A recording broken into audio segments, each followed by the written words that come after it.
దగ్గరికి వచ్చిన రోగుల్లో యాక్చువల్‌గా ఎంతమందికి ఆపరేషన్ అవసరమవుతుంది? ఎంతమందికి మెడిసిన్స్‌తోని లేదా ఫిజియోథెరపీతోని లేదా జీవనశైలి మార్పు చెందించడం ద్వారా వారికి ట్రీట్ చేస్తారు?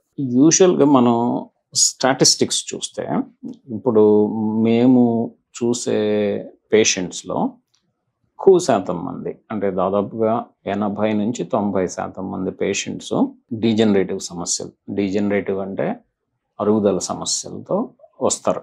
80-90%. ఆ తక్కిన 10-20% మంది వాళ్ళే డిఫరెంట్ ప్రాబ్లమ్స్, అంటే స్పైనల్ ఇంజరీస్ అనుకోండి, లేకపోతే డిఫార్మిటీస్ అనుకోండి, లేకపోతే ఇన్ఫెక్షన్స్ అనుకోండి, ట్యూమర్స్ కూడా రావచ్చు స్పైన్లో.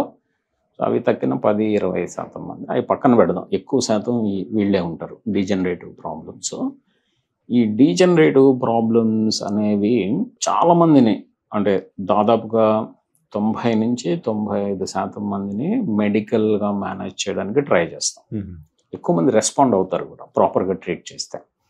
ఈ మెడికల్ ట్రీట్మెంట్ అంటే అర్థం ఏంటంటే, ఈ మెడిసిన్స్ కానీ, నొప్పి తగ్గడానికి మెడిసిన్స్, ఫిజియోథెరపీ, లేకపోతే వీటిలతో అంతా మీరన్నట్టు లైఫ్ స్టైల్ మోడిఫికేషన్ అంటే ఇప్పుడు మనం చెప్పుకున్నాం కారణాలు, రకరకాల కారణాలు, ఒబేసిటీ, ఎక్సర్సైజెస్, ఇవన్నీను.